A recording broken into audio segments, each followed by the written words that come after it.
future is, but it'll never be our past. You can distance in your world, you'll never ever change the past.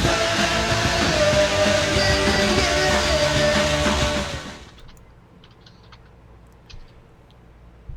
There we go. Push live. What is taking so long? All right, hey everybody, it's Fight Club Hubs. Welcome to another episode of GVN Live. We are back from our giant-ass hiatus. Thank you for being patient and waiting for us. We love you. I'm sitting on your head, Hubs. Why are you sitting on my head? Jan, stop sitting on my head. What is wrong with you? I have no idea. You should ask XSplit about that. I think we shall. But anyway, ladies and gentlemen, welcome to GVN Live. Like I said, we were on a hiatus. We're back now. Hopefully, we're going to be doing this weekly for the next few weeks, leading up to September 10th, which is the day after the 20th anniversary of the Sega Dreamcast launching in North America, which is, you know, super happy fun times for us because we're planning something as a little special event, kind of like what we did with the June 25th anniversary. So that's something for you to look forward to, which should be a lot of fun. In regards to tonight's show, we are going to be talking a little bit about this amazing mess that just happened with, you know, Donald Trump bringing violent video games to the forefront again as the culprit for the El Paso and Dalton, Ohio shootings. We're going to be talking about how Walmart is, you know, they think they're smart with, you know, hey, let's take games off of our shelves, but let's leave the guns on the racks. And then we're going to talk about GameStop's problems and how they could capitalize on Walmart's stupidity. And then the final topic of the night, let's talk about this whole Ninja and Twitter thing or Twitch thing going on. So, first, start things off, let's reintroduce the cast members. I'm Fight Club Hubs. Hi, Jen. How are you? I am better. Yeah, you didn't have a very good trip last time. I had a great trip. It was when I got back that it wasn't so good. I ended up with a bacterial infection in my gut, and that's bad, and no one needs to know about it because it's gross. So we're moving on from that subject matter. Okay. But, yeah, I'm going to start doing this at the beginning of the show, and we'll do it at the end like we usually do. So, what do you got going on, and what do you got coming up?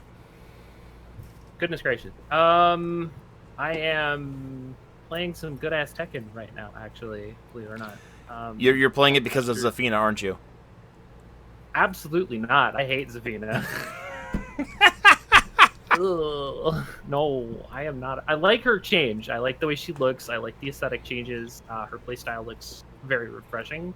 Mm-hmm. She's still weird, and I got my weird phase in fighting games out when I mained Hisako for 3 seasons of Killer Instinct. So that was that. But no, I'm playing Tekken again. I'm playing Josie and Eliza. Okay. And what do you have coming up? Any streams? Anything going on? Probably not. I'll probably have to get with you guys after the what actually happened. I had some not so savory things happen in DMs that Twitch has decided they are not going to do anything about. And so I have decided that I will most likely either not be streaming on Twitch or not streaming at all. If I do, I'll probably end up on Mixer, simply just because that's probably the best of the other options that I've got, because fuck DLive. But yeah, other than that, I may move to Mixer for a little while just to see how that works out. But at this point, I'm pretty much done with Twitch. Yeah, it wouldn't be if I'm tempted to try Mixer. I used to do Hitbox. Actually, I've bounced around. I started with Justin TV before it became Twitch. Then I moved to Ustream. That's what the name of it is. Before they decided to go AWOL and charge people for, you know, web space to back up your video archives. Yeah, that was weird. I don't know why. And then I came back to Twitch, and then Twitch started acting like shit because they wanted to prioritize all the bandwidth to their big streamers, which is Mark and me have been having problems with that. Then we moved to Hitbox, and Hitbox was nice. I liked the way Hitbox was set up. Hitbox was great. I wish they hadn't gotten blown up the way they did, but it is what it is. And then we came back because Twitch fixed a lot of their problems, and then we came back, and here we are. So, hey, Mark, how are you? I have Bopsicle. Yay! And Popsicles are great. awesome. So what have you been doing in our GVN downtime? Wondering why we're not doing GVN. I mean, I've already told you guys, and well, Yeah, I'm glad that you're awake this time. yes, That's an improvement. Yeah. But yeah, I mean that's pretty much about it. I'm trying to start doing the Friday live streams again, assuming my anxiety cooperates. Oh, good. We did one this past Friday where I played Alpha Protocol for a bit, and I'm probably going to keep going on with that until that is completed, and then wherever we go from there, we'll see. But I mean, that's pretty much about it. Otherwise, just been here. that's good. That's good. For me, I'm still streaming Monday, Tuesdays, and Wednesdays. Well, not GVN Live, unfortunately, because we had about a month of a downtime due to some miscommunication and me falling asleep at the wrong times. Outside of that, I'm bum rushing through my third copy of Monster Hunter World right now on the Xbox this time. I fucking love that game. I'm actually trying to beat the story in under 30 hours, and I'm currently at 19 hours, and I've already killed Nergigante, so now I'm just doing the Elder Dragons. So Elder Hunt that leads into so you're I- almost done. I just Why are you doing it a third time? because I have friends on Xbox that I want to play with. Okay. Yes, friends. Yeah. I mean, I got this guy I've been playing Monster Hunter Generations with. I'm convinced he's a vampire because he lives in the UK. He doesn't sleep. We're playing till it's like 1 a.m. in the morning. Like, he'll play with me at as As early opposed to 1 a.m. in the afternoon. Well, here's the thing. We'll start at 1 a.m. in the afternoon, but then we'll play till like 1 a.m. in the morning. For him, that's freaking... You remember, 5-hour time difference. He's playing till fucking 7 a.m. I don't know what this guy's job... If this guy has a job or whatever, but... Oh. But hey, it's nice that I have someone I can, go on hunts with constantly. Speaking of which, Jen, we need to hop on together sometime. I still need to get me some of that Behemoth armor sets for PS4 and PC.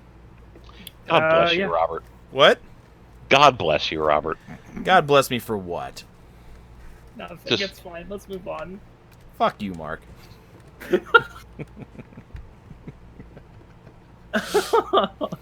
But yes, all right. So we'll move on to our first topic of conversation today. So, just a real quick summary.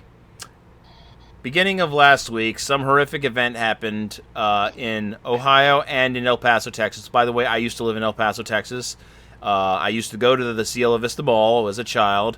I went to the elementary school that was 2 miles away from there. So it was very daunting to hear this from me. But a grand total of about 38 people were murdered between the two cities. And over 50 injured from some dumbass kids who walked in and started opening fire on, helpless people.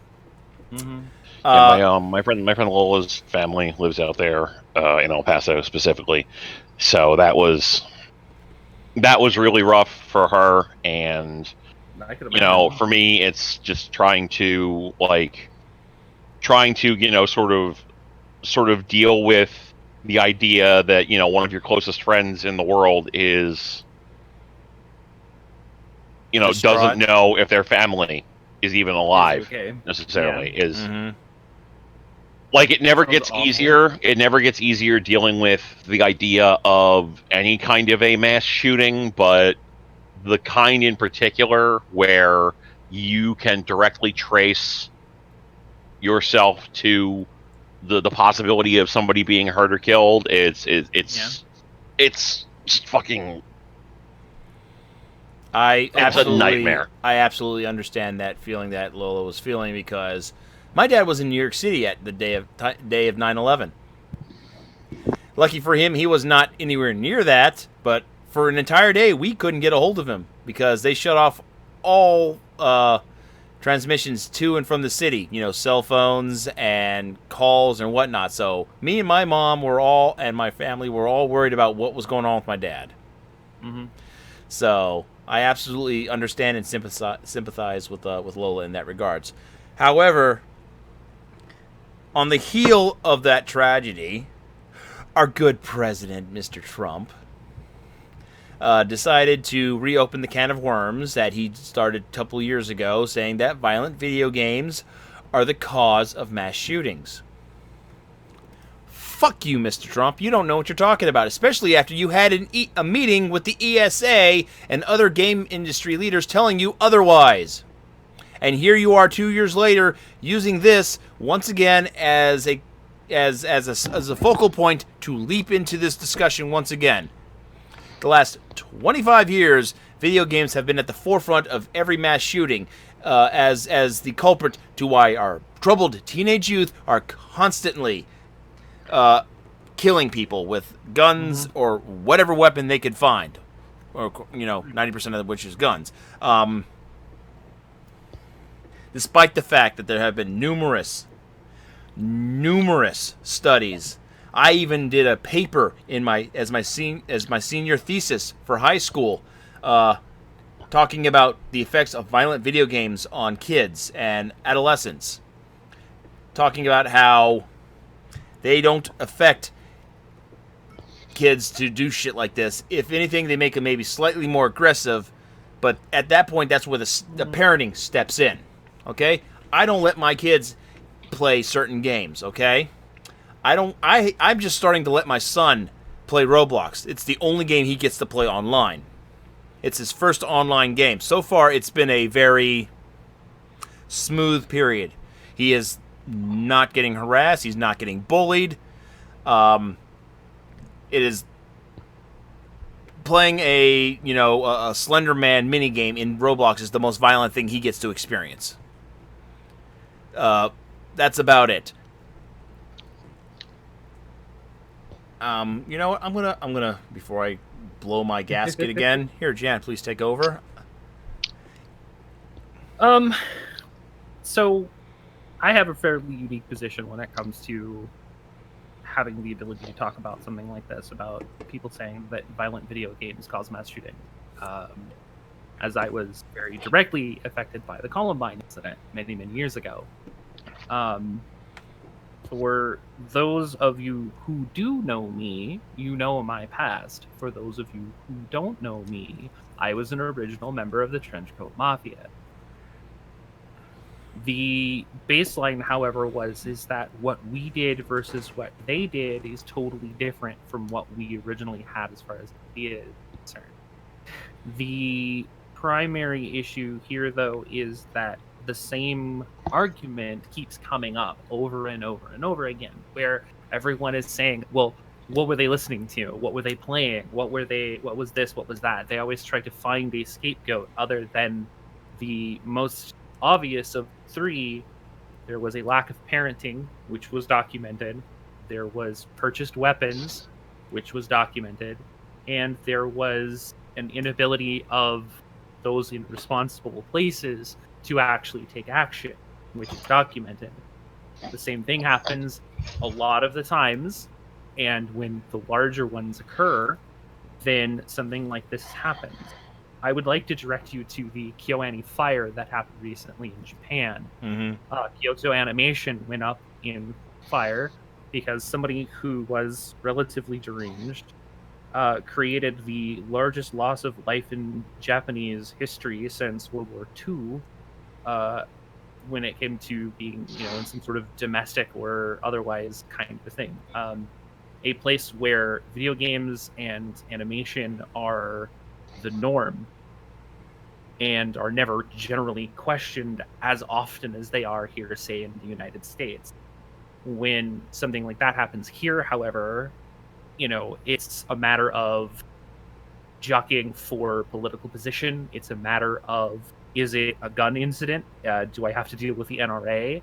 It's a matter of people not really understanding that there are so many other factors that are a part of why this whole situation was even allowed to occur in the first place, that cause a lot of questions and difficulties for people to really understand. But when you have people who are in positions of not just power, but some of the biggest amount of power that you can have over an entire country, namely the presidency of the United States, and you come out with an ignorant statement stating that X is the cause of Y with A, no refutable facts, and B, knowing full well that discussions that were had recently with one group proved that that was false, only to have a conversation with another group who states that it was actually true, you end up with a lot of contradictions and a lot of problems, and a lot of times you end up in situations like we are in right now. Two back-to-back, relatively close back-to-back, I might add. I think, if I remember correctly, they happened pretty much the same week. Within just a couple of days of each other. El Paso happened and then Dayton happened. And it was just boom, boom. And just a couple of days ago, some nut job tried to walk into a Walmart covered in armor, and he was held off by a fireman with a gun. Oh, but it was a social experiment. Don't forget that. Yeah, social experiment my ass. Yeah, so is people who say the N-word on Twitter. Thank you. I don't understand why it is that people seem to think that finding a scapegoat for your problems instead of actually dealing with those problems as you probably should has to be such a drama-filled high school level piece of shit. Because that's exactly what happens every time someone goes, oh, well, video games cause violence. Yeah, and about really. 50 years before, they were saying that about comic books. And about another 30 years before that, it was rock and roll was going to be the downfall of society. Yeah, I mean, this is absolutely not a new thing for us as a society. Video games have been a scapegoat for a while about this sort of thing. And, like, I want to be clear, we're not actually having conversations, like, they're not even trying to, like, you know, have conversations about certain aspects of this. Like, if you maybe wanted to have a conversation about the fact that, I want to say that one of the more recent Battlefields actually was tying in guns that were usable in the game to real-world guns and real-world shopping where you could purchase these guns, like, at least I'd entertain that maybe that's a dumb fucking thing and that we shouldn't be doing it. That maybe there's, like, you know, a clear established line between video games and the military-industrial complex. Like, but no, this is just video games cause violence. And it's listen, if you ever needed any proof, like if you thought that Donald J. Trump was anything other than the most racist, sexist, dipshit version of a conservative politician, if it wasn't just the swamp, but turned up to 11, there you go. He, instead of going with any other possible conversation about it, he's just immediately violent video games be bad. Like, dude, we thought it was fucking stupid when Joel Lieberman and Hillary Clinton were championing that shit in the 90s. This is not some And then kind Jack of grand Thompson in the early 2000s. Yeah, like, and I mean, I must admit personally, it's very amusing to see the people who are, you know, heavy gamers and Trump supporters and, like, watching all of the fucking backflips that they're having to do to keep from admitting that maybe their guy's a piece of shit with no moral compass whatsoever. But, like, as far as the actual act of this happening goes, like, this is not new. In the days of Columbine, it was Doom, Marilyn Manson, and KMFDM. In the 80s, in the fucking 1980s, Dungeons and Dragons was part of what was called the Satanic Panic of that period. Dungeons and fucking Dragons! Like, listen, I don't know a single fucking person who has committed a murder or, you know, like, killed themselves or anything of that nature relating to Dungeons and Dragons. The only thing that has died has been, like, a person's social life. Okay? I want to cast Magic Missile on the darkness. Yes, exactly. Thank you. But it's that's the point is there is probably some conversation to be had about how media can potentially shape our outlooks and our viewpoints on certain things societally, but media doesn't cause stuff like that. Mm-hmm. Like it's absolutely not a thing that happens as far as that goes. There's definitely a conversation to be had about what certain things in media mean, but media doesn't just make you a fucking killer. It doesn't make you do horrible fucking shit like this. Nah. And the idea of attempting to associate that, oh, video games caused all of this, I mean, there are a lot of logical hoops that you have to jump through for that. You know what I'm saying? Especially because, to your point, like, Japan is basically one of the major birthplaces of modern gaming as it is, and they don't have lots and lots of mass shootings and mass murders going on. Nope. If I could find it, I would show you the chart of mass shootings and video game sales. And United States is the third highest in terms of sales in regards to video games, and they blow everybody out of the water. In fact, I think the closest country that comes not even close, like maybe they have like a quarter of the percentage of mass shootings in North America, was maybe China. That's about it. But I have to find the chart again, but still, like, China and another country beat the United States in terms of game sales, and they have next to no mass shootings like this whatsoever. It makes absolutely no sense. The chat's pretty lively tonight. Oh my god. Apparently. Yeah. Well, if we're we might be speaking about hitting some guns buttons. I like that. Probably. But if we're going to keep talking about guns, then we need to talk about what Walmart did. Yeah, Walmart is they're a piece of crap company from time to time. Most of the time. I'm sorry, I'm lying. All the time. What they like to do is do some really stupid stuff from time to time. I mean, I forget the name of the documentary with about they came out in the late 90s by that one director. I can't forget it. It was about guns and mass shootings and all that crap. F it. Well, pretty much he tried to do a protest about Walmart. Michael Moore? Yeah, Michael Moore. I forget the name of that. But one of Walmart's response to that was that they would remove the sale of like bullets and ammunition from all their stores, which was nice. They should have gotten rid of the sales of guns at their stores too, but whatever. A couple days after, these mass shootings, Walmart's response is to align themselves with the president. So they remove all displays and any and all violent video games from the public eye.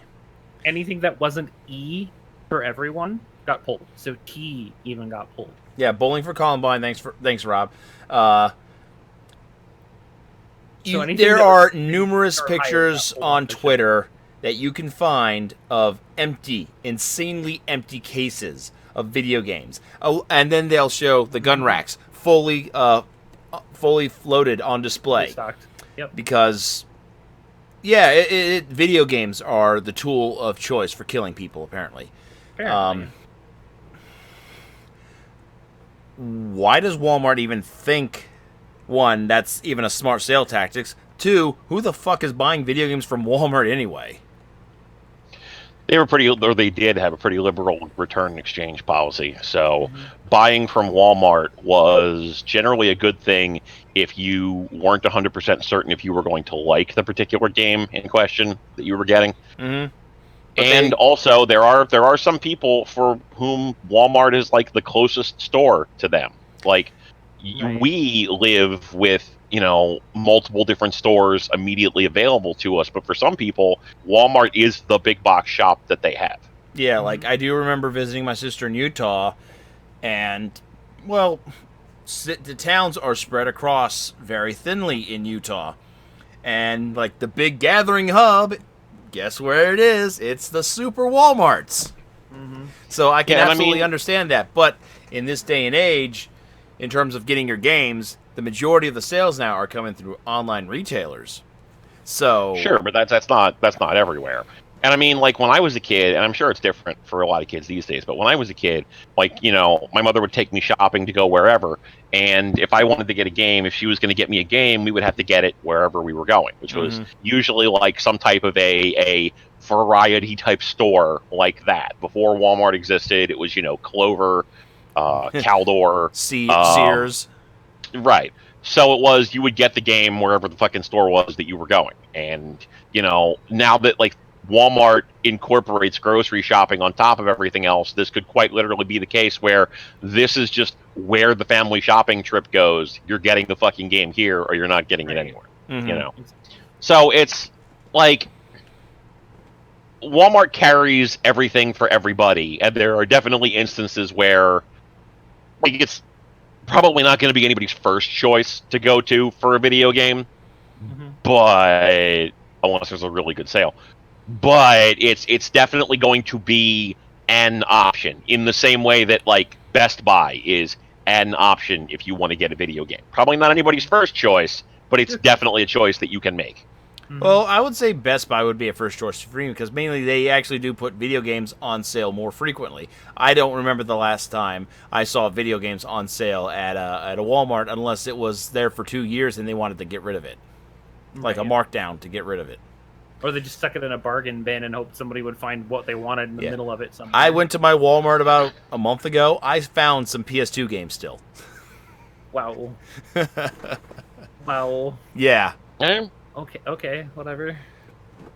I'm just saying. And like for me, it's, I don't necessarily object to the idea that Walmart sells guns because not all Walmarts sell guns in the first place. Like none of the Walmarts near me do, to the best of my knowledge, or if they do, I'm clearly not looking for them.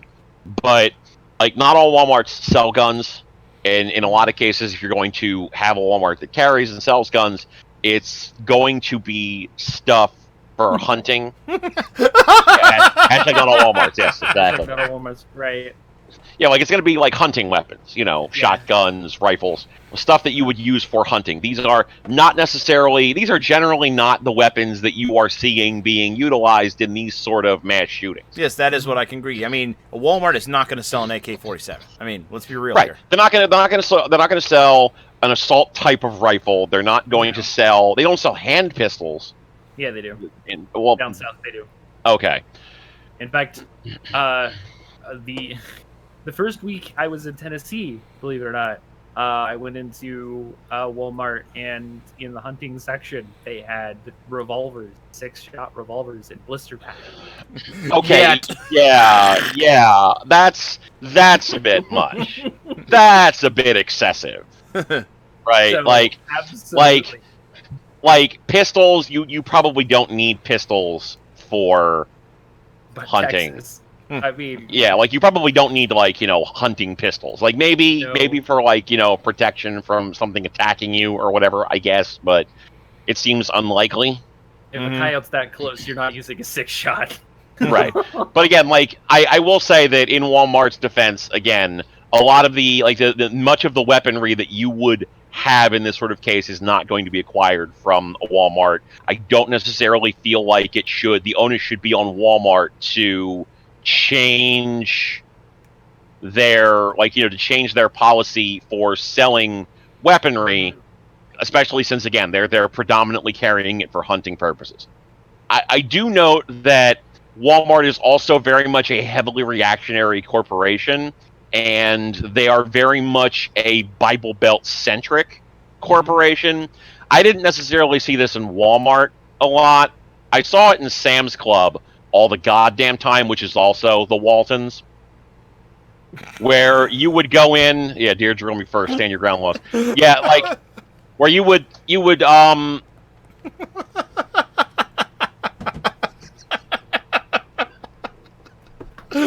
And I went to Alabama at one point, and like this was incredibly pronounced, but this was absolutely a thing that happened around here.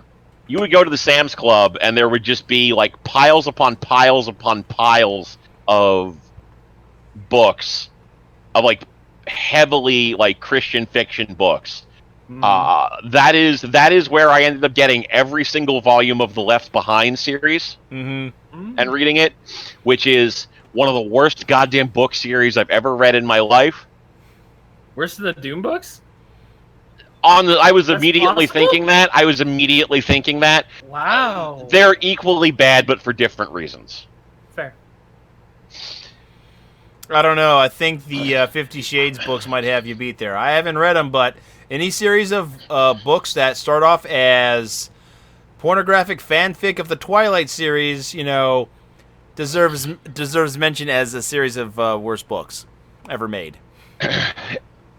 I haven't read them. I refuse to comment on something that I actually haven't read, just because of the fact that it's a popular thing to just dunk on 50 Shades. It's a popular thing to dunk on Twilight, and shit's mostly harmless, like fucking soccer moms and fucking like teenagers. In the case of Twilight, read that shit. It doesn't fucking affect. It doesn't. Yeah, it doesn't fucking affect me. I don't fucking care. Nobody's getting hurt by reading it.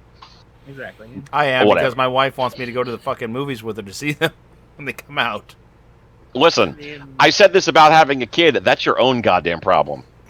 You made that fucking choice, okay? That's Not true. me. Yep, pretty much. But, But- continue on. But yeah, it's the point of it is that they are a very Bible Belt centric corporation. Anything touched by the Waltons tends to be. So I completely understand that they're going to act in a reactionary fashion with this sort of thing. We have to keep in mind that they also banned like shit tons of CDs during the periods when content labels Parental were a thing. In the 80s. Right. Right. Well, Like the they were 90s. Yeah, they were Well, like both the 90s. periods. Both They decades. were heavily on the whole banning shit from being in their store. So this is not an unsurprising reaction. It's just deeply sad. Yeah. I'm not shocked that it happened. I'm not surprised that it happened. It's just, oh, Walmart. Thank you for the follow, Janice Krug. Now, speaking of sad, let's talk about GameStop and their woes. I'm sure you guys have heard in the past few weeks that they had a massive layoff. They fired about a third of their regional and higher up management. And I've seen some videos on YouTube from former employees who were actually kind of having a good time laughing at all this because I heard they got offered $54. I mean, the chat no, it was $54 in trade-in credit for the company. and maybe a $5 Yeah, off if coupon. it had been cash, it would have only been $20. Yeah, totally. They might have gave you a free Game Informer subscription with that as well. Ooh. You want to go up to pro with that? Would you like? Yeah, F it. Anyway, but GameStop for the last 3 years have been on a downward spiral. They've changed CEOs at least twice. They have been in talks in the last month about a brand new direction for the company, and that might entail more of a esports type of integration in their stores. I would like to see how that works. I want to see how it's fleshed out. I want to see this plan in action, to be truthfully honest, because that does sound interesting. If you can practically turn your game stores into a hybrid game store slash LAN center, that would be kind of interesting. I would like to see how that plays out. Yeah, but they already tried that shit when they tried to make it into a combination video game store / nerd shop with the integration with Thinky. ThinkGeek and all the toys that they have in the stores at this point. Well, you can go into the stores and it's 50% toys and novelties at this point. They're basically Hot Topic with games. And but at the same time, I can immediately see that, and I can see how they would handle an esports integration, and it would just be bad. Game Informer was godlike until the late 2000s. I'm just putting it out there. I loved Game Informer, and I haven't been a subscriber for the last 7 years because their quality went downhill. Although I still have mad respect for Andrew and his second man Rainer. Yeah. So those I think have been there from the very beginning. But in regards to GameStop's woes, and the fact that Walmart is shooting themselves in the foot with pulling of video games, I can see this as a big win for GameStop, assuming they have locations nearby Walmarts. Oh mommy, I want what? Most of them do. Most of them do. I mean, there's about 2,000 stores in the United States, correct? If I recall. Give or take. Yeah, I mean, there's Think about this though. at least one, generally two GameStops near all the Walmarts that around me. Yeah, there's Right. about, in a 5-mile span, there are, 5 to 6 mile span for me, there's about 5 GameStops. And 2 Walmarts for me. So, also think about what GameStop owns too. Funkoland. Bring that back. So they have other. Hey, I did not like that. I did not like that look, woman. We'll talk about Funko another time. So GameStop has EB Games, ThinkGeek, and Micromania brands under their retail stores, as well as owning Game Informer, video game magazines, and Simply Mac, which is an Apple products reseller. So not only are they reselling video games, Jan. but they're also doing a lot of other stuff too. Hey, Jan. I hate to interrupt. Why are you doing like a My Shiranoi thing? She's got a little fan going on. Because it's my fan. I mean, okay, Is that it's a problem? more. No, it's just it's more fan than Robert has. That's fair. Zinger. Poor Robert. Anyway, Poor so Robert. Yes, let's dunk on the host who can just hit the end button at any time. That's okay. I got my own goddamn channel, motherfucker. Well, Yeah. Anyway, About that. they have a good number of things that they can still make money on. With not just the video game sales. They've got resales of tablet and mobile devices. They've got access to a large line of toy product and the Think Geek line stuff as well. So knowing full well that even though they're still not doing as good as they probably could be because they're trying a little too hard to cater to, and I'm probably reaching here, but 1995-ish, I think that a rebranding of what GameStop is and could be is a good idea. I think that with Walmart basically shooting itself in the foot, literally and figuratively, by ripping all of the games off the shelves, other than E for Everyone stuff, which is usually edutainment and kids games on the Switch. No, Minecraft. Column A, column B at this point, really. Let's be honest. Yeah, but people play Minecraft. Oh, Yeah, Minecraft's just got a random resurgence all of a sudden, too. Mainly because well, of content updates. As an aside, if you haven't seen the ray tracing mods for Minecraft, you should, because that's aesthetic. But the issue is here now that I think they're at a point where if they were to do a rebranding within the next, say, 6 months, there's a good possibility that the brand as a whole could be completely restored without any fear of bankruptcy. Because that's what they're looking at right now, is just out-and-out bankruptcy and probably closure of stores to a point where they become an online-only retailer with physical warehousing for physical copies. And I know that you're big fans of them through, say, places like PlayAsia, where you can still get physical product, but you do so from a digital web space that's then forwarded to your physical address. I think that GameStop has the ability to really rebrand itself at a point now where it could be relevant again for the first time since the late 90s, and put itself into a position where it could very well create new space where space is still technically needed for things like esports, for fighting games, for FPS, for MOBA. It's wholly plausible that something like that could very well be a thing that they should actually be able to do, which is silly because Walmart as a company literally just started to do that exact same thing, where they would take certain storefront space in the front of their stores near the customer service areas, chunk out a large section of it with a miniature LAN center specifically to become an esports arena for PC and console players. And then this happens. So I don't know. I think that GameStop is primed. I think they see what's possible. They see what's smart.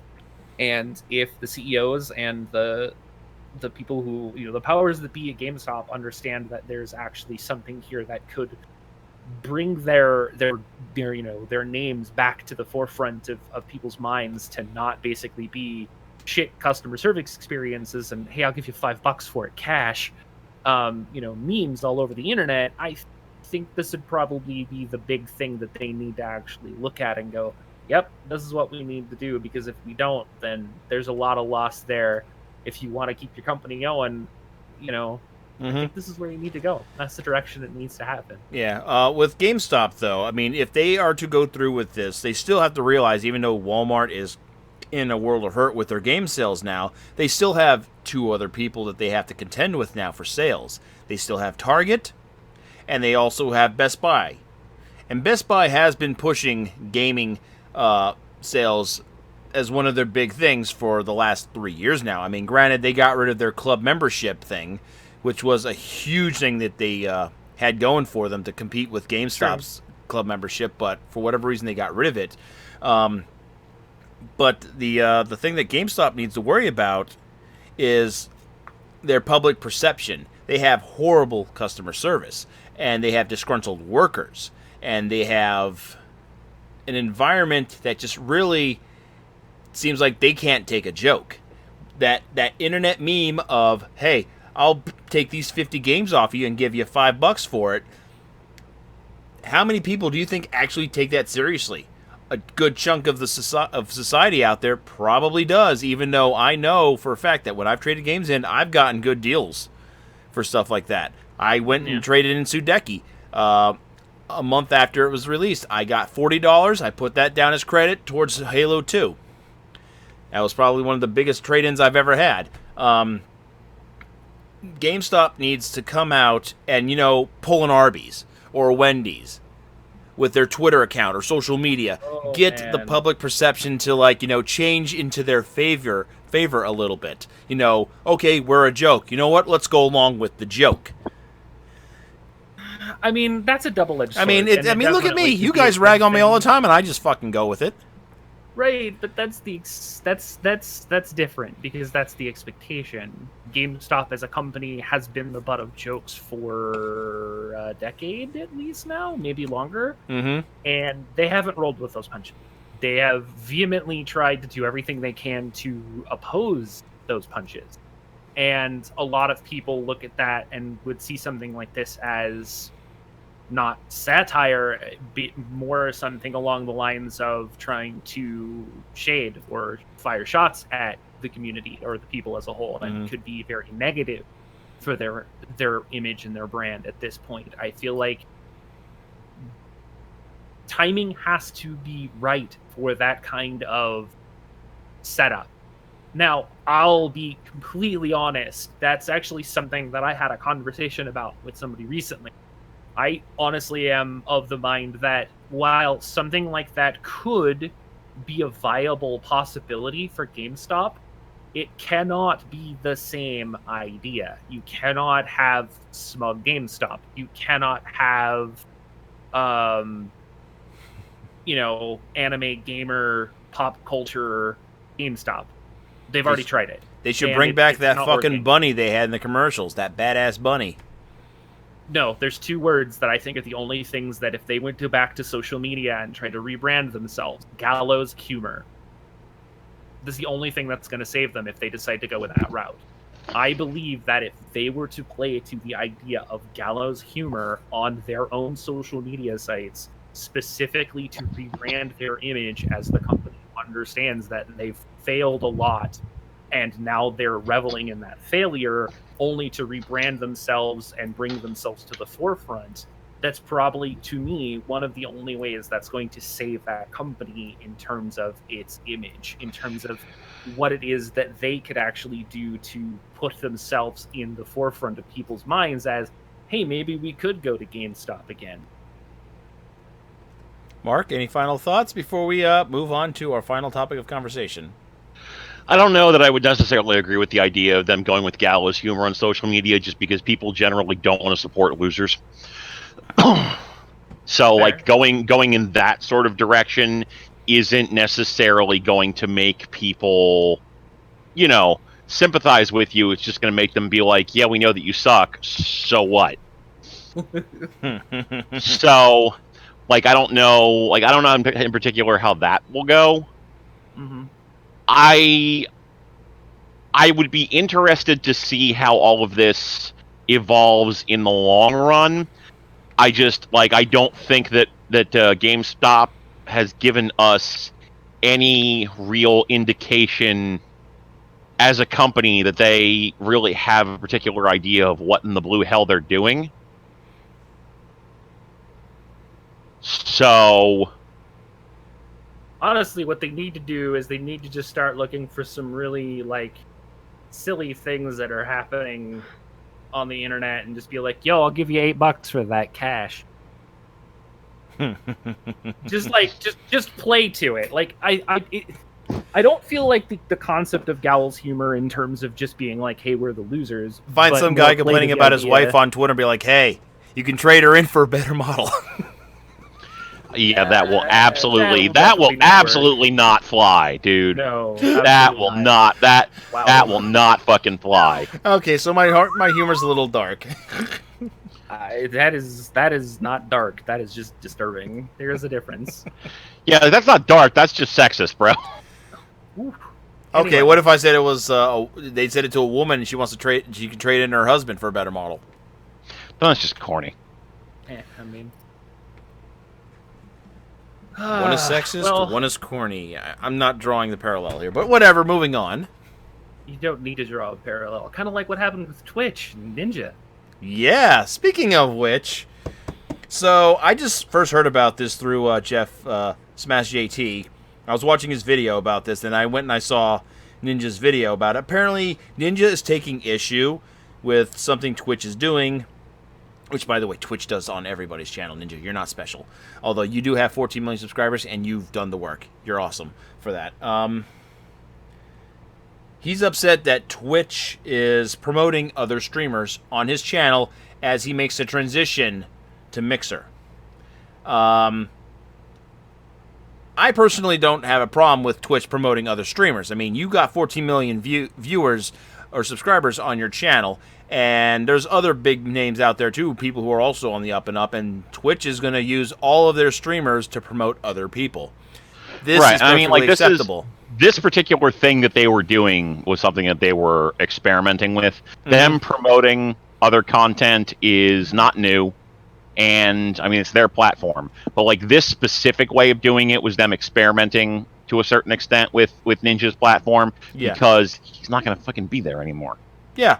Like, this is an openly acknowledged thing. This isn't a secret. He's leaving. Mhm.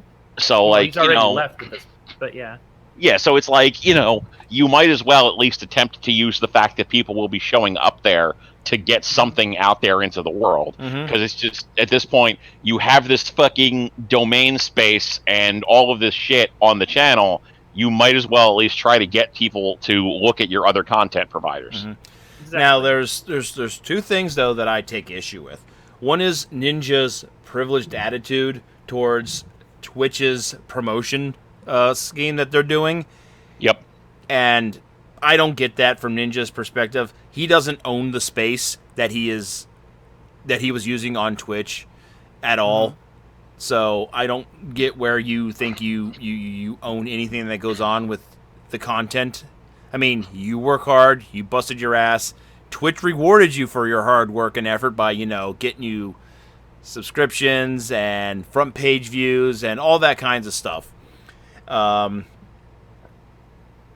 the other issue I have, and I agree with Ninja on this one, was how it sullied his image a little bit, because you have kids who follow Ninja going to his page, and what's the first thing they see being promoted on his channel? Some dude streaming Fortnite, but it wasn't exactly Fortnite, but somebody was getting fucked over. Wow. That's a nice way of putting it. Hey, what's up, Smash JT? We were just talking about porn, you. But yes. It was actually porn. It was a stream of porn. It was actual hardcore porn. Some Russian dude was streaming porn, and I can definitely relate to Ninja's anger in regards to that, because that is an image thing. You have to protect your image. Hi, Kitty. Go ahead, Mark. Yeah, can I just... There's one thing. Go on. Now, I do actually want to, at length, address the conversations about how Ninja feels about this situation, about what happened with Twitch and the pornography being on their service and being put onto Ninja's page. Can I just take a second, real quick, before we get into all of it, to just say, memo to all of the fucking grifters and fucking rent seekers. Memo to fucking Keemstar and Ricky Berwick. Shut the fuck up forever, you goddamn idiots. Ninja cannot sue fucking Twitch for what happened. I don't even know why you're fucking saying this. If he did, he would be laughed out of the goddamn building. You're not clever. You're not smart. Shut the fuck up. Jesus Christ. 10 out of 10 would rant again. I'm just deeply fucking tired of these fucking people acting like they, because they became famous, that means that they have something of value to say. Listen, Ricky Berwick is famous for being in a bad situation physically and making the best of it. That doesn't mean that he is in any kind of a position to give anybody legal advice or to be critical of people who don't enjoy being harassed on the internet. And I really wish that he would shut the fuck up when it comes to attempting to give other people advice on how they should feel about things or on what they should do in situations he doesn't know anything about. And Keemstar, no, fuck Keemstar. Keemstar is just a over-dramatic piece of shit. I'm sorry, Keemstar, that you don't have anything going on now that you can't talk shit about Etika anymore. Oh, right. But shut the fuck up. You're an idiot. Like, I'm just deeply fucking tired of people trying to latch themselves onto this that's going on when it's... You don't even know what you're talking about. You don't know what you're talking about. Like, if Ninja goes and actively tries to sue Twitch over this, it'll be thrown out of the fucking courtroom. He won't even get a settlement. He'll just be laughed out of court. And all that will do is hurt any streamers who do actually have a legitimate grievance somewhere down the line with the streaming partner that they're working with attempting to sue, because they're just going to be like, well, see, Ninja v Twitch 2019 and, subsection whatever got thrown out of court because it was fucking stupid. So therefore, and it's going to hurt other people's legal actions going forward. I also feel Jesus fucking Christ. I also feel like there's a lot of interesting backlash that happened within the first 24 to 48 hours of the actual incident, when Ninja actually came out talking about it. A lot of people on social media were basically, don't worry about it, it's photoshopped, that can't be real a thing, and just pining for viewers to come follow him to Mixer. And I'm like, y'all are dumb, because that's actually not photoshopped, because that was being broadcast by Twitch. No, you want to pine for viewers, you got to breastfeed your baby in front of a live stream. That's pining for viewers. That's okay on Twitch now, though, by the way. I know it's okay, but still, why would you do that on the live stream? If not to get attention. You're a single mom and you're in the middle of something? You can walk out of the room, out of the view of the camera. You could be. It's just a matter of, what, some women have a hustle, and those hustles. I'm not dissing the hustle. I'm not dissing the hustle. I mean, she clearly stated that she didn't stream for 3 months, and that took a dip in her viewership. I mean, I'm just thinking that she breastfed on camera for a reason.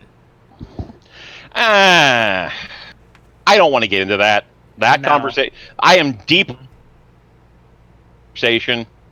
Like, I'm not necessarily of the mentality where I would want to see that on a stream, but I also do not think that we should be immediately negative to the idea of breastfeeding. No, I I think it's absolutely completely- think there's nothing wrong with. I think there's absolutely nothing wrong with public breastfeeding. Okay. Right. I don't like. I think that the conversation of whether or not you should be breastfeeding on Twitch is a confusing one to me. I don't necessarily want to have that at this point, just because there are a lot of different viewpoints that come to mind for me. Like, as far as this goes, I don't like. I just don't have a fucking dog in that fight. Mm-hmm. You know. But I mean, the situation with Ninja in general is like, on one hand, I absolutely fucking feel for the guy because, like, by and large, the dumbest thing that Ninja has done as a streamer is saying that he wouldn't stream with women. Okay? Like, he's one of the more respectable members of the video gaming fame community that exists. Mm-hmm. You know, like, it's him and Markiplier, basically. Mm-hmm. Like, and everybody else is just kind of for some reason or another. Like, you know, we can point it at, like, Dr. Disrespect and say, that dude filmed in the toilet and is a douche. And we can point at PewDiePie and we can say, fucking look at him. You know, but like Ninja is just like, I don't like Fortnite, but like, that's, you know, I don't care. Like, you know, good for him. He seems like a generally decent stand-up guy. I understand his viewpoint on not wanting to stream with women. I think he expressed it extremely poorly, and I think that he could be that there are methods that he could use, and maybe has. I don't follow his content enough to know where he could promote female voices in streaming without directly being associated in a way that could be damaging to his relationship. Like, if that's the worst thing that you're on, like, I'm not going to be too mad at you about that. So it does suck to me to look at the situation that he's in and to be like, well, damn, you know, it really sucks that you have a kid-friendly brand and you generally seem to treat it better than most people who have kid-friendly brands do, as far as how seriously you take your content, how seriously you take keeping it PG-ish. Right. So PG-13 at best. Right. Like, I respect that, and it does suck for you that this company did put porn on your homepage. And I would feel that way about anybody. That 100% is an issue of Twitch making a good business decision badly. Okay? They absolutely should be restricting who gets to run content on a thing like that just shows up under such a tag. Right. You should not be allowing a channel that has never run a stream before to show up on a partner's advertising page. You should, like, there should be a minimum expectation of what you do and what kind of content you create before you're allowed to be featured in that way. So from that perspective, I 110% agree that Twitch should, as Rab said, I don't know how in the fuck anything was being promoted on Ninja's channel and Twitch staff was not aware of it. Like, if you're going to do that kind of thing, especially don't do it over the fucking weekend, you goddamn idiots, because that's when your moderation staff is at a minimum. But yes, there should absolutely have been somebody sitting there watching that fucking shit at all times, if that's going to show up on Ninja's channel, just to make sure nothing gross is getting through there. Exactly. See, the So- thing about that, though, is that when Twitch does these, when they do promotions on partner sites, they're vetted. The channels are vetted. So that means that whoever it was that actually did this had never done something like that before, but had been vetted and was given notice that he would be promoted. And since he knew that he was going to have promotion for the channel, decided on that day at that time that he would somehow possibly be able to get away with something. And it just so happened that it thumbnailed porn. And Yeah, and so, if that's the case, like if this is a case where a streamer had been making regular content and had gotten to a point where they were an associate, or not an associate, but affiliate. thank you.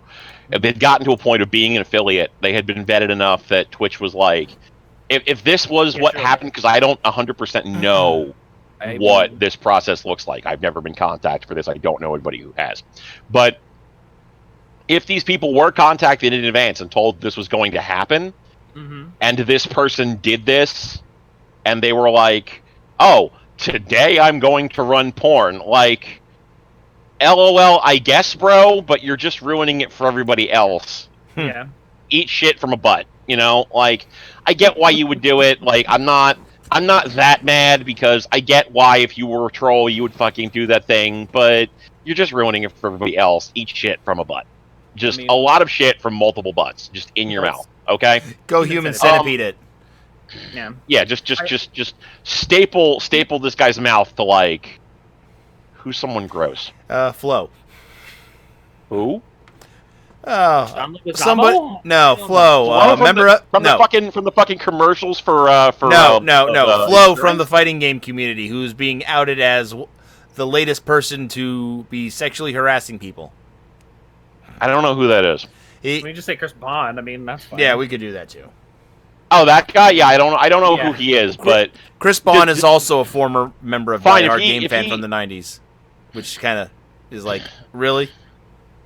Look, well, I mean, if he takes big stinky dumps, sure. Just whoever did this Sure. can, like, just have their mouth stapled to Chris Bond's butt, and it will be uncomfortable for both of them. that's Problem good. solved. Let's go But- with that. Having said all of that, I do want to take a minute to note that, yeah, I don't appreciate Ninja's the way in which he's phrasing this, like the way in which he's becoming upset about this. Mhm. And it's Well, like, I just wanted to be understood here. It is true that Twitch owes a degree of their financial success to content creators like Ninja. That Twitch would not exist without content creators like Ninja. And that they do absolutely, that it is owed to content creators like Ninja to treat them with a modicum of respect, make sure that they get paid promptly and consistently, mhm. and that you honor whatever terms of the agreement are associated when you are dealing with content creators like Ninja. And for people who are wondering, why are you phrasing it like this? Because I really need to make this fucking point. If Twitch did not exist, nobody would give a fuck who Ninja is. Ninja is a person who got popular for playing a game that everybody happened to really enjoy watching be played. But Ninja would not be anybody if he did not have that platform to work with and had not jumped on when the jumping on was hot. As Rab says, it is a symbiotic relationship. Ninja is somebody now, and good for him. I'm glad that he got while the getting was good, and that he was able to negotiate with Mixer. I hope that he can bring a fan base along with him and continues to be successful in what he does. But let's be clear, if not you, it would have been somebody else. Mhm.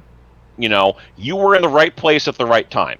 You happened to be gifted with a very specific set of skills that are desirable at this moment in human history. Like, this isn't like you didn't do something amazing here. You didn't invent a cure for cancer. You didn't invent the A-bomb. You there's no you Nobel played coming you for played a it. game good. You played a game good. You played that game good enough that you were able to play alongside famous people on your Twitch channel. You know, like You played the game good enough that you were able to do the Rocket New Year's Eve and fail horribly at it. right. It's, you know, good for you. I'm glad that you're famous. I'm glad you were able to make that degree of fame. Twitch does not owe you a goddamn thing. All right. They owe it to you not to fucking besmirch your name. Like, they owe it to you not to fucking talk shit about you. They owe you the money that is backed up to whatever extent that you would get money from that relationship, and that's it. If they want to fucking advertise shit on your channel that is dead, that you're not doing anything with, they bloody fucking well can. And they absolutely will be doing that once they've ironed the kinks out of the problem that they had with this particular thing. And they will do that for any streamer's channel, whether it be yours, PewDiePie's, Dr. Disrespect until it gets banned, whoever. They're going to fucking do that because they want to get that fucking money and those fucking eyeballs. And they are providing you with the platform to put this stuff out there. Like, this to me is like the conversation people have where they get upset that, you know, Twitch is like putting advertisements at the front of, you know, streams. Twitch has to make their money somehow. You know, yes, they make money off of the bits that you purchase. Not, you know, that's not where all of their money comes from. Advertising is a part of it. If Twitch has to show you a 30-second long advertisement so they can make their $5 per streamer, fucking whatever. They are providing you with a free platform where you can play video games and talk to people. You have to provide them absolutely nothing for this. Like, you don't have to give them a dime, and they just let you do this. Right. They have to store that fucking content on their servers for whatever amount of time that it is, like 30 days. So they have to have the live bandwidth to fucking show you to people on the internet. They have to have the storage space to retain all of that information, and they're giving you the fucking platform to do this whenever you want for as long as you want. If they need to run a fucking advertisement, if they want to try and get some of their fucking money back from you, fucking whatever. You know? Because it's like, it's not like I have to pay to be on this service, you know? And I think a lot of people kind of get into a mentality of, I don't necessarily want to say entitlement, but they kind of feel like, well, I did all of this, me, you know, fuck Twitch, this is my thing, and it's, you know, you wouldn't be here if Twitch didn't exist. You need Twitch a lot more than Twitch needs you.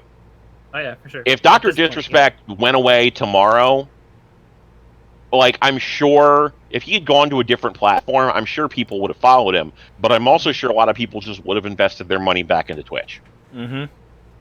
And, like, this is the thing to keep in mind, okay? YouTube is the place you go for videos. It's where the videos live. Many other people have tried to make services. And despite the fact that content creators hate YouTube, they keep making content on YouTube because it's the biggest fucking provider out there. There are other places that you can go where you can make and upload videos, whether it be, you know, just your other content farms like Dailymotion or your terrible fucking sites that cater to alt-right dipshits like BitChute. Yeah. So, like, you have options, but YouTube is where the videos live. It's where you want to be. It is the most popular platform. Nobody has eclipsed it. Nobody likely will eclipse it. And I need you to understand that. To understand this, they still couldn't even put a fucking dent in the armor of Twitch as a streaming platform. This is true. Twitch is where the streaming lives. You know, it's great Like that Microsoft has this server that has this service that they're doing, and that they're bringing a famous person in to make content for it. That's great. You know, how many people are talking about DLive since PewDiePie moved over there? Like, when was the last time you heard about DLive? Because for me, it was the day that we found out he was going to be streaming on that platform, and then never again. Because we, A, don't pay attention to PewDiePie, and B, everyone goes to YouTube to see his videos. PewDiePie, and everyone goes to YouTube to see the stuff that happens afterwards. So even though he may still only get 30 or 40,000 people on DLive, he still gets hundreds of thousands of views on YouTube because that's where the video lives. Just like Twitch. I'm sure people will go to Mixer to watch Ninja. But are they going to go there to watch Ninja and other people on that service? Or are they going to click out as soon as they're done watching Ninja and go back to watching the other people that they already follow? 14 possible followers, so I'm sure there'll be some stragglers that'll click and search around. I mean, 14 million people is a lot of potential, to be truthfully honest. there is a lot of potential, but the same thing could be said about what PewDiePie has through his YouTube stuff. He announced he was going to be streaming DLive instead of on Twitch. 14 subscribers his YouTube versus channel. maybe 1 million. I mean, you've got, the numbers of PewDiePie going to DLive, and only the people that care about PewDiePie stream on DLive, and that's about it. But at the same time, PewDiePie never made a name for himself as a streamer. He made a name for himself as the guy who makes short, wacky videos of gameplay footage. Right, and that's the same thing with people like Markiplier, and people who have a home on YouTube who are also trying to stream. There are only a couple of people who I could say made the transition from YouTube to streaming to Twitch and made it popular. One of them is Maximilian. He was purely just YouTube, and a couple of years ago decided, I think it was almost 5 years ago, made the decision that he was also going to stream on Twitch. And a lot of the content that he has from his stream is now where he makes and creates and uploads his YouTube content. He still does his YouTube channel regularly, and he streams pretty consistently, and is one of the only exceptions to that rule. It's very difficult for people who are on a catered video service to make it work on a streaming broadcasting network. It's not generally something that happens. Because people will always end up going back to where they're comfortable at getting that content. This can be said for a lot of different things, not just where are people going to go to get that content, because obviously everyone has their choice. At least in this case, it is simple content that is not super controversial in terms of what it is that's being provided or where it's being provided from. Because Lord knows we've already slammed Epic Games and Steam down everyone's throat for the last couple of months, but that is probably the best comparison in recent memory that actually makes a lot of sense for something like that.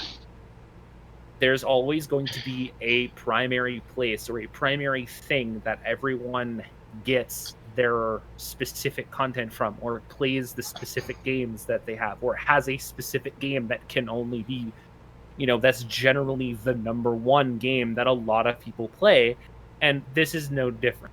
Having one major streamer leave from platform A to go to platform B because this is where he feels like he's going to not only get a better market share for his time slot, but is also going to get a better what's the word I'm looking for? He's going to have a better time doing what he's doing on this platform purely because of the fact that he's getting that prime time. He's getting that slot. He's getting that big push from the primary broadcaster. So it's, this is not something that's completely unfamiliar. This has happened multiple times across multiple platforms. Video content streaming, sharing, broadcast television, this happens a lot. It's just how things go.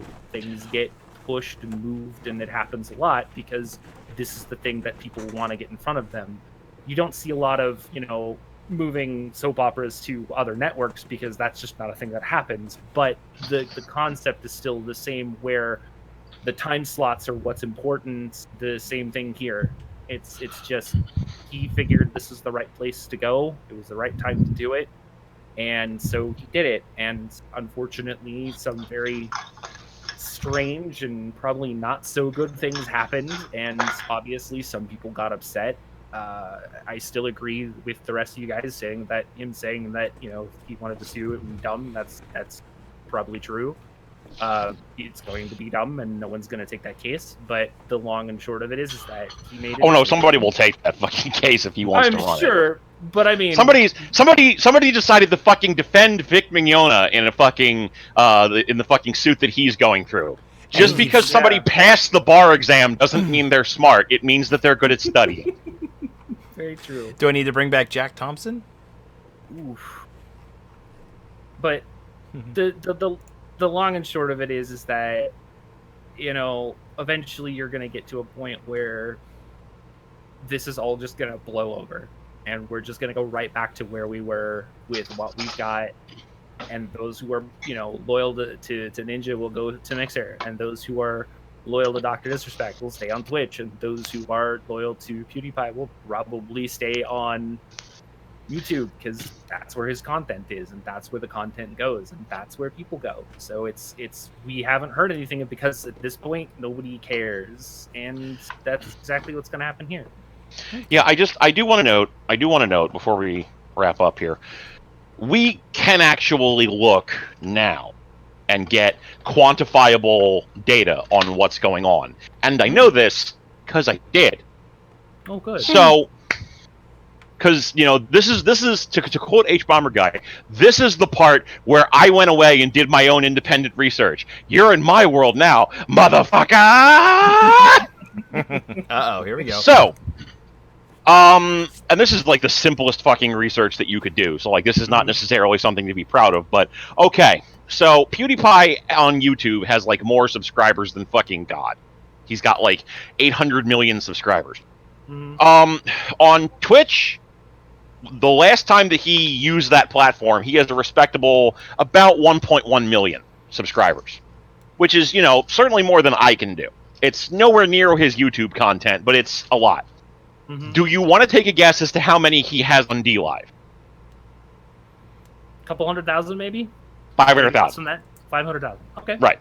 Okay, so that's a 50%. For a streaming platform. Right, that's a 50% deprecation. Okay. Yeah. Ninja on Twitch has 14 million subscribers, which is not as good as PewDiePie's YouTube number. Really goddamn good for Twitch.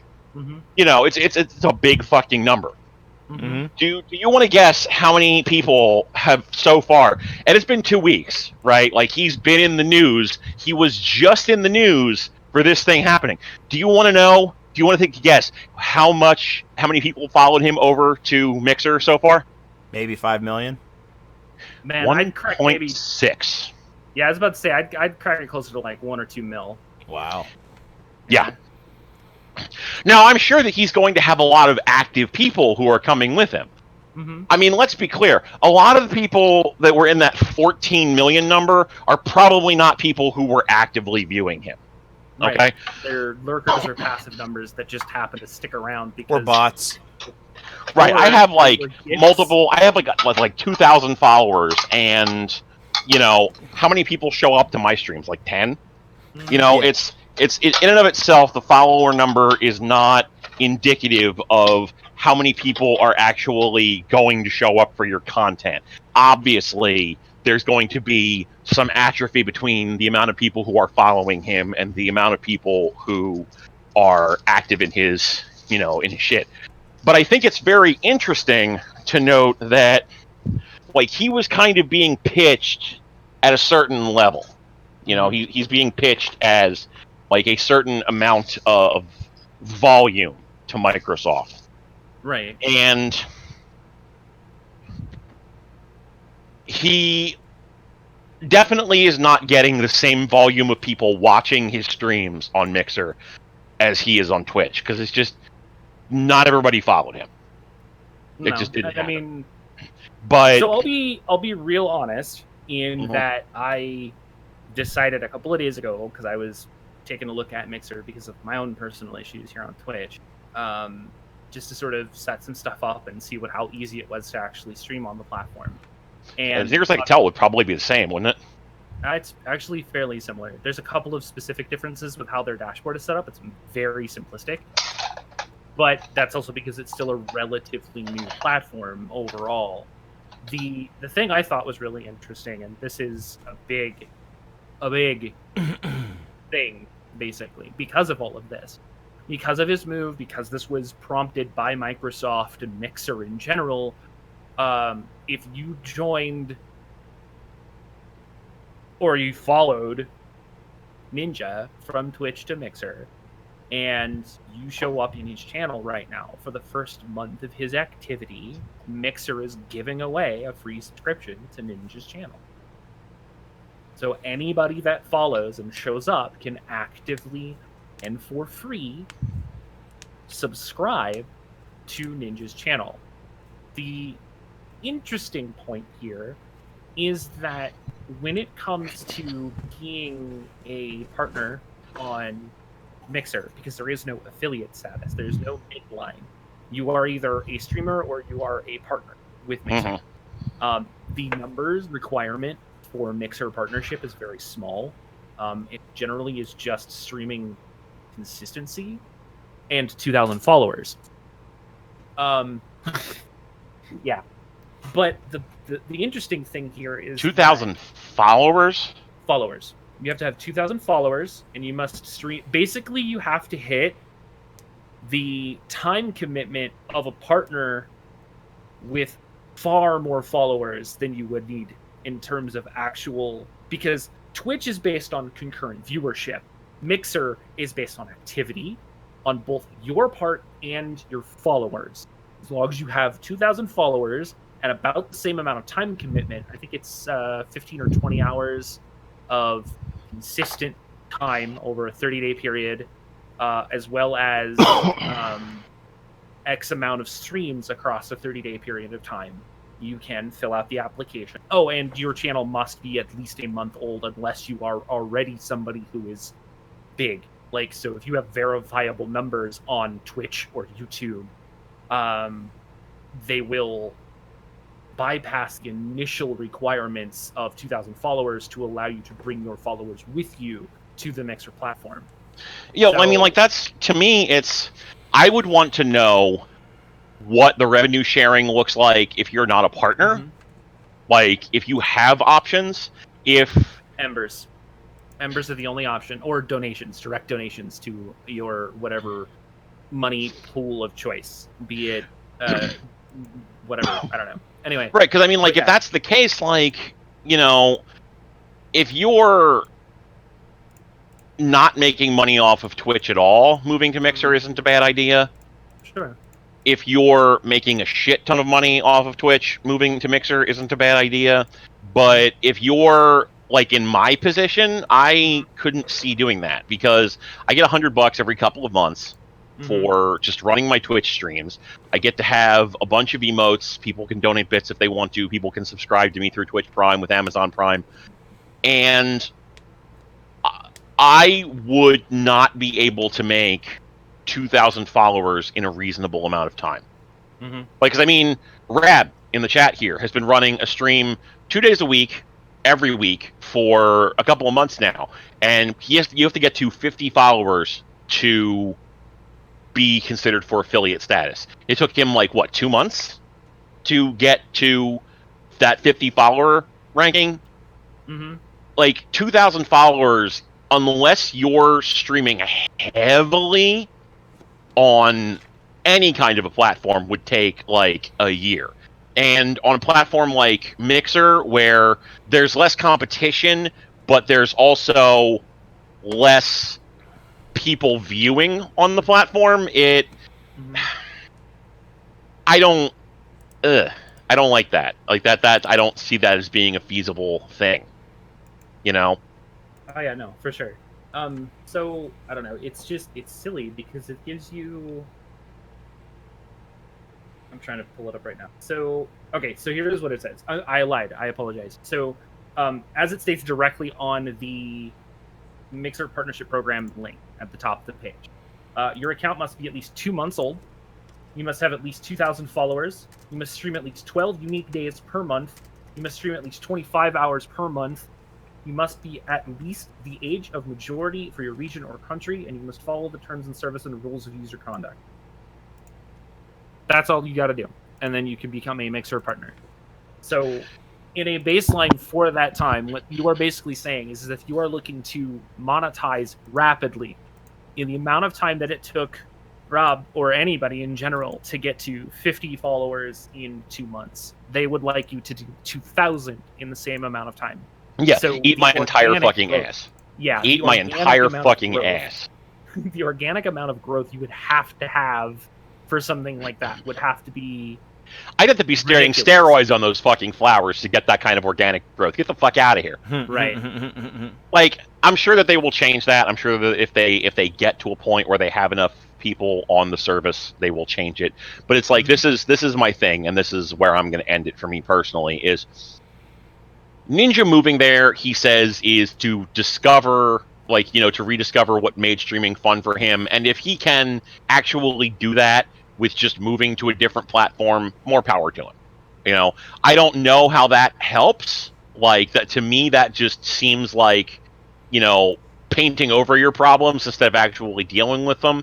But if getting the guaranteed money from Microsoft is what's doing it, sure, fucking all right. I respect that you're getting that cheddar. Do what you got to do to get your money, absolutely. Right.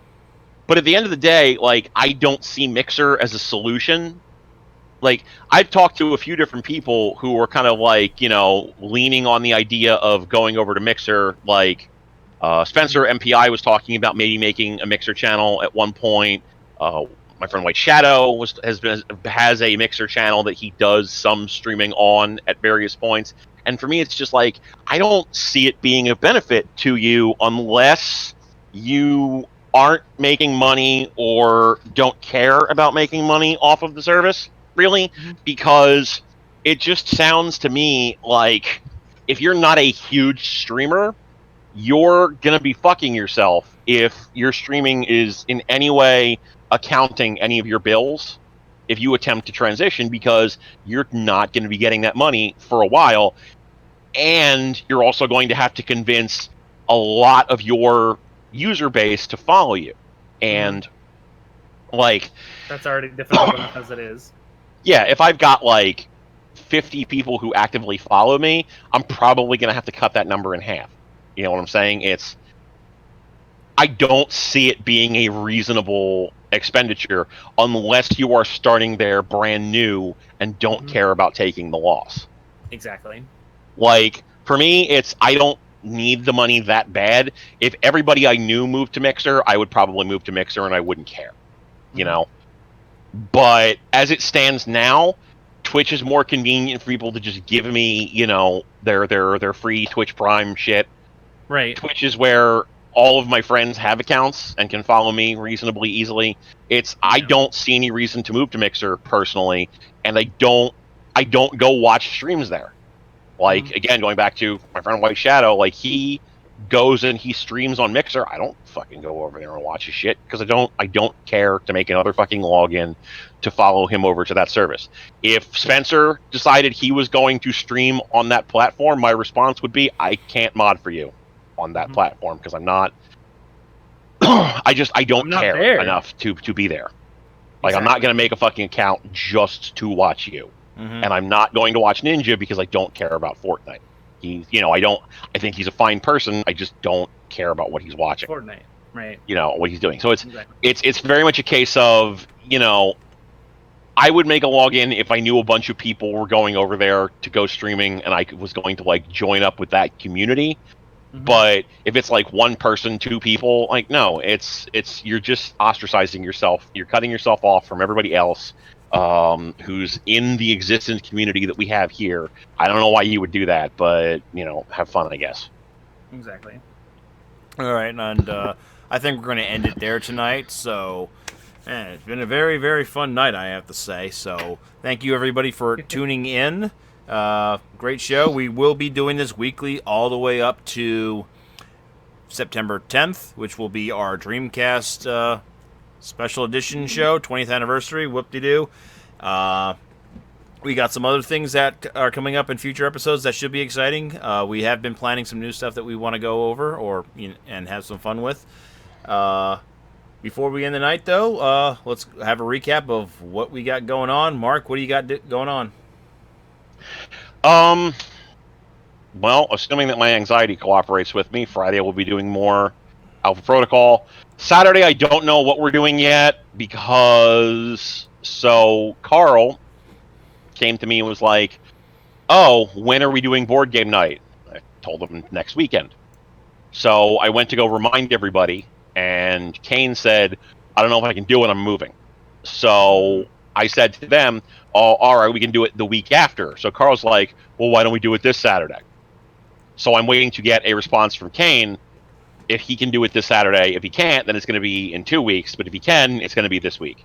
So don't know what's going on Saturday yet. Waiting to figure that out. Content of some sort will occur.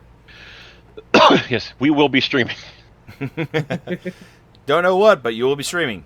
But hopefully it won't be porn. Ah, And Jan, what do you got going on? You going to be hopping back on the stream bandwagon, or do you? I am going to be making a lot of changes very soon. There's a rebranding that will most likely happen. Simply because there's a lot of stigma around the old name and a lot of other things that are just I'm not a fan of. But yeah, Twitch surprise porn. Surprise butt sex. Active promotions. That's what that is. I may or may not. I'm not. Promotions. Is that what you're call? Is that what we're calling it now? Like I got a promotion in my pants? Level up. That's like one of them Fire Emblem level ups. For me, it's just like I got like 1 stat growth, and it's just really disappointing. Ooh. I leveled stamina. Oops. Nope, stamina is definitely not the level I got. Oh, okay. But yeah, I'll be letting people know through my Discord channel and on Twitter, so like keep an eye on that. I'll let everything going on. I've been looking at Mixer. I might try Mixer once. I may not. I may just stick with Twitch. I'm still figuring that out. But yeah, there will most likely be a rebranding of the channel soon. All right. For me, yeah, I'm still streaming, 3 days a week consistently, Monday, Tuesday, Wednesday. Like I said, we're going to be doing GVN Live consistently for the next few weeks. And then we'll go back to our bi-weekly schedule. That way we can get caught back up to where we were. I am actively playing Monster Hunter World again because I am getting excited for Iceborne, which is coming out in about a month. So it's on my birthday. Happy birthday! Yay! And it's a lot of fun. I'm finding more people to play Monster Hunter World with on all 3 platforms, which is great. And yeah, that's about it. So yeah, join us again for GVN Live next week, the 20th, 9 p.m. Eastern. Jan and Mark will be here. Hopefully I'll be here. Hopefully I won't fall asleep. Oh. And with that, I want to thank everybody for tuning in. We are going to do a slight raid. Let's see if my friend is still on. Yes, he is. And we're going to join my boy Sadosha. So with that, I want to thank everybody and have yourself a good night.